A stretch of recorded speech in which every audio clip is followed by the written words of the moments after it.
Hi everyone, and welcome to another episode of the podcast For the Love of Drama.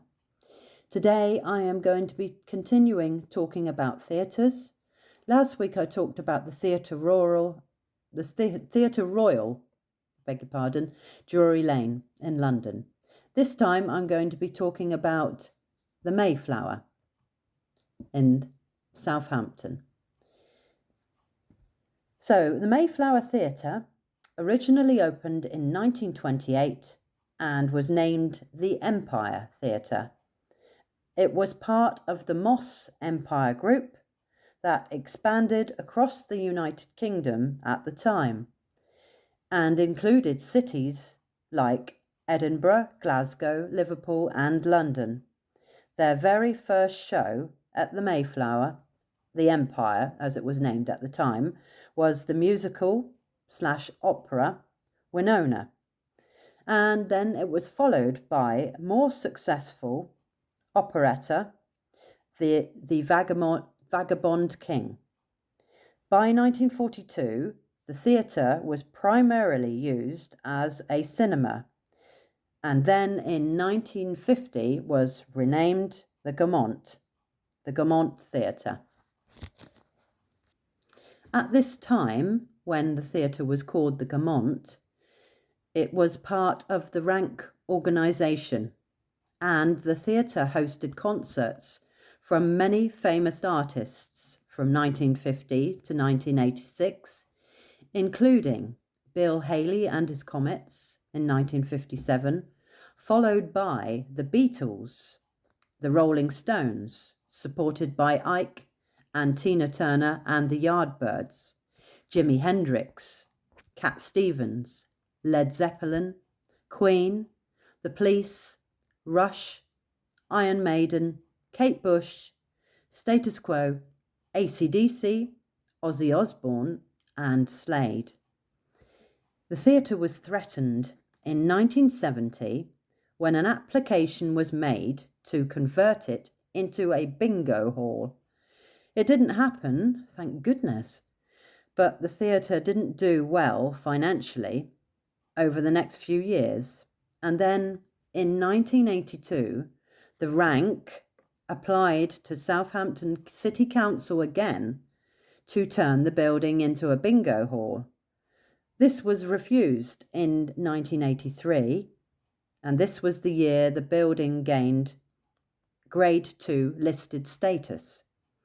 The council offered to buy the building, and the theatre closed for major refurbishment and redevelopment in January 1986 and reopened in 1987 as the Mayflower, with a production of Peter Pan starring Bonnie Langford. The Mayflower Theatre Trust was formed to manage the venue, which became the largest theatre on the South Coast, with over 2,300 seats. The early challenges to increase the audience numbers were resolved by getting major and popular pantomimes and popular musicals, including 42nd Street, Evita, Cats, and Phantom of the Opera, which set the records for attendance.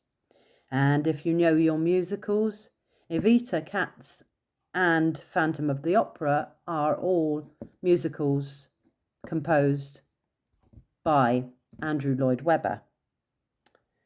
So in 2003, the theatre underwent refurbishment again, mainly to change the stage from a raked stage to a flat stage. A raked stage is slightly higher towards the back of the stage.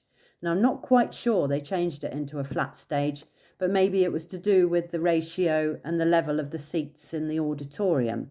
But either way, it was for the good, or to improve the theatre experience in the Mayflower. These new facilities allowed large-scale productions like Miss Saigon. Many shows have been hosted at the Mayflower, including Starlight Express, another Andrew Lloyd Webber, Saturday Night Fever, The Rocky Horror Show, Beauty and the Beast, Chitty Chitty Bang Bang, Cats, Aspects of Love, Andrew Lloyd Webber again, West Side Story, Calendar Girls, Evita, The Sound of Music, High School Musical 2, I don't know what happened to the first one, Hairspray, The Lion King, Wicked, Mary Poppins, and War Horse. The most recent musical to be shown was Legally Blonde, which was very recent. I think yesterday, was the last show. The Mayflower Theatre is a central hub in Southampton, and together with Mayflower Studios, which opened in 2021, provide a vibrant programme of performances for the community and visitors, while preserving historical significance and architectural heritage. So there you are, an interesting insight into the Mayflower Theatre. Hope you enjoyed that. Have a good week, everyone, and I will see you all again next Monday. Take care of yourselves. Bye-bye.